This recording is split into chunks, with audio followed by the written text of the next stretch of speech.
Hi friends, இன்றைக்கி என்ன வீடியோனா கோஸ் series தான். கோஸ் ஸ்டோரி சீரீஸ் எத்தனை எபிசோட் அது தெரில, நீங்கள் சொல்லணும். எனக்கு தெரிஞ்சு 7ன்னு நினைக்கிறேன். தெரில, அது நாங்கள் டைட்டிலில் கரெக்டாக போட்டோமா எனக்கு தெரில. ஆனால் டைட்டில்லையும் நடுவில் கொஞ்ச நாள் வராததுக்கு காரணம் வந்துட்டு எனக்கு எக்ஸாம் இருந்ததுனால நாங்கள் கொஞ்சம் அந்த பக்கம் போயிட்டோம், அதனால தான் வரல. இனி தயவு செஞ்சு கொஞ்சம் நிறைய ஸ்டோரிஸ் அனுப்புங்க. ஸ்டோரிஸே இல்லை, படிக்கிறதும் எனக்கு தெரிஞ்சு அவ்வளோ பயமாகவே இல்லை. ஒரு மாதிரி கொஞ்சம் பயப்படுற மாதிரி அனுப்புங்க. உங்களுக்கும் உங்களோட கோல் ஸ்டோரிஸை எங்களோட ஷேர் பண்ணிக்கணும், அதுக்குன்னு பயப்படுற மாதிரி இருந்தால் தான் பேசுவீங்களா அப்படிலாம் இல்லை. நீங்கள் சென்ட் பண்ணால் நாங்கள் படிப்போம். உங்களுக்கும் உங்களோட கோல் ஸ்டோரிஸ்லாம் எங்களோட ஷேர் பண்ணிக்கணும் அப்படின்னு ஆசைப்பட்டீங்கன்னா வெப்சைட்காரருக்கு நம்பருக்கும் உங்களோட ஸ்டோரிஸை நீங்கள் மெசேஜில் சொல்லலாம். கால் வேண்டாம், வாய்ஸ் மெசேஜ் வேண்டாம். நீங்கள் மெசேஜில் சொல்கிறது தான் கொஞ்சம் நல்லது, ஏன்னா அப்போ தான் எங்களால் படிக்க முடியும்.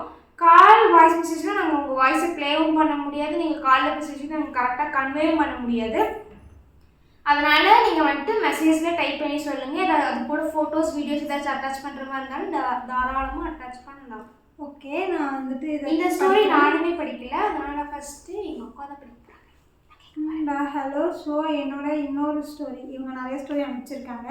5 ஸ்டோரிஸ் கிட்ட இவங்களோட மட்டுமே தனியாக இருக்குது. இன்னொரு ஸ்டோரி கூட இருக்குது, ஷார்ட்டாக தான் இருக்கும். ஆக்சுவலாக இந்த இன்சிடென்ட் ஒரு 7 இயர்ஸ்க்கு முன்னாடி நடந்தது. நானும் என் பாட்டியும் ஒரு ஹாலில் பெட்டில் தான் படுப்போம். நியர்லி ஒரு 2 ஆச்சும் டெய்லி நல்லா தூங்கிடுவேன், எந்த டிஸ்டர்பன்ஸும் இருக்காது. ஸோ அப்படி நாங்கள் தூங்கிட்டு இருந்தோம். சடனாக நான் ஸ்லீப்பில் இருந்து வேக் ஆகிட்டேன். பார்த்து எங்கள் வீட்டில் இருக்க எல்லோரும், அப்பா அம்மா தங்கச்சி தம்பி சித்தப்பா சித்தி பாட்டி எல்லோரும் மிட் நைட்டில் முழிச்சிட்டு இருந்தாங்க.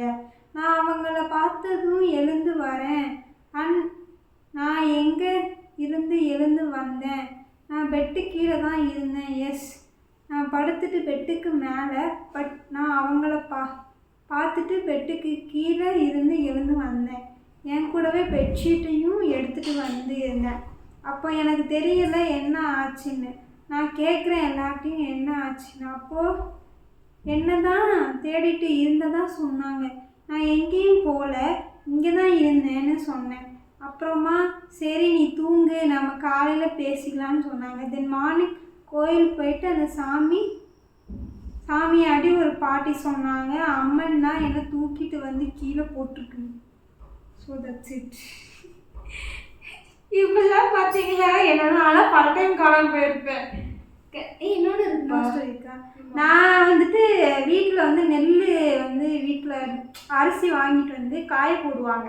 அது எப்படின்னா, வீட்டுக்கு பெட்டுக்கு பக்கத்தில் அரிசி மூட்டையாக கொட்டி வச்சுருந்தாங்க. நான் படுத்துட்டு அப்படியே உருண்டுகிட்டே வந்து அரிசி மேலே விழுந்து இந்த பக்கம் வரல, அப்படியே பெட்டு கிட்ட போயிட்டேன். எனக்கு காணாமல் தேடி இருக்கிறேன். பெட்டில் தான் இப்படி 3 பேர் தூங்குவோம். சப்போஸ் 3 பேர்த்துல யாராச்சும் ஒருத்தர் கீழே போட்டாலும் எல்லாமே கீழே வந்துடுவோம். நான் அப்போ என்ன பெட்டு ஒட்டி தான் படுத்துருப்பேன். பெட்டு கீழே வந்துட்டு அந்த பெட்டு கீழே வந்துட்டு இந்த பக்கம் படுக்காமல் இந்த பக்கம் உள்ளே போகிற சைடு தான் நான் படுத்துருப்பேன். அப்போ தான் கொஞ்சம் நான் என்னென்னா அங்கே தான் என் மாமா இருக்குது, அது சில படம்லாம் பார்த்துட்டு அங்கே தான் என் மாமா இருக்குது, அது வருவோம் என்கிட்ட பேசுவேன், நான் பைக்கு மாதிரி வளர்வேன். அப்போ சொல்லிட்டு நிறைய டைம் நான் அப்படியே உள்ளே போயிடுவேன். சரி, இப்போ நெக்ஸ்ட் ஸ்டோரி. நாங்கள் ஒரு டூர் போனோம். அப்போ நான் ரூம் புக் பண்ணோம். நாங்கள் ஒரு 11 பேர் இருந்தோம். அப்போ 3 பேருக்கு 1 ரூம்னு புக் பண்ணோம். அப்போ நானும் எங்கள் அக்காவும் 2 அக்கா ஒரு ரூமில். அப்போ எங்கள் ரூமில் ஒரு பால்கனி இருக்கும். ஆனால் 5th டைமில் போய் பார்ப்போம். 5 டைம்ஸில் போய் வடிக்க பார்ப்போம். எங்கள் ரூமில் இருந்து 2A தள்ளி ஒரு ரூம் இருந்துச்சு. அங்கே யாருமே இல்லை. நான் அங்கே போய் 5 டேஸ் இருந்தோம். அங்கே நைட் டைமில் நாங்கள் அங்கே போக மாட்டோம். அன்னைக்குன்னு அங்கே போய் நின்னோம். என்னமோ சவுண்டு கேட்டு இருந்தது. அப்போது எங்கள் அக்கா கிட்ட சொன்னோம். எங்கள் அக்கா அதெல்லாம் இல்லை, சும்மா என்ன ஸ்பெல்லிங் புரியல, சும்மா சவுண்டு கேட்டு இருக்கும்னு சொன்னாங்க, போய் தூங்கு சொன்னாங்க. சொன்னதில் நான் சொன்னேன் இங்கே தான் இருப்பேன்னு சொன்னேன் அக்கா.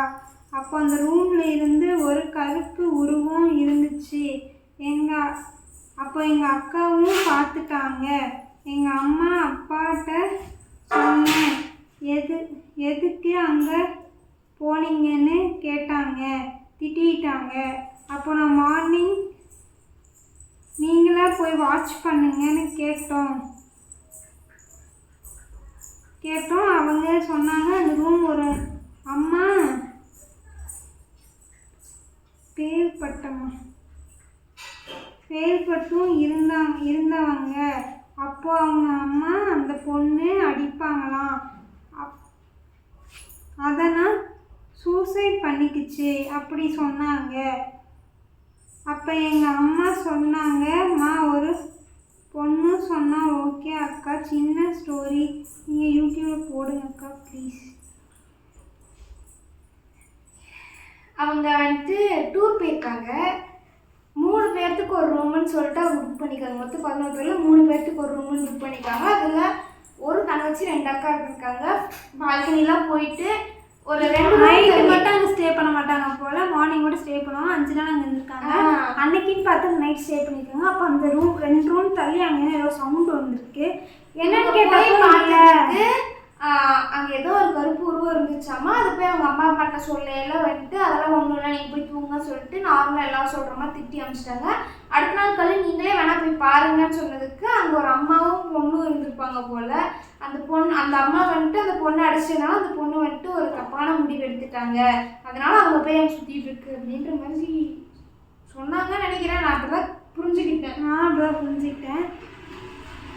சரி ஓகே, இந்த வீடியோ அதை இதோட முடிச்சுக்கலாம். உங்களுக்கும் இந்த மாதிரி ஏதாவது ஸ்டோரிஸ் இருந்துச்சுன்னா நீங்கள் சென்ட் பண்ணுங்கள். நாங்கள் இந்த மாதிரி படிப்போம்.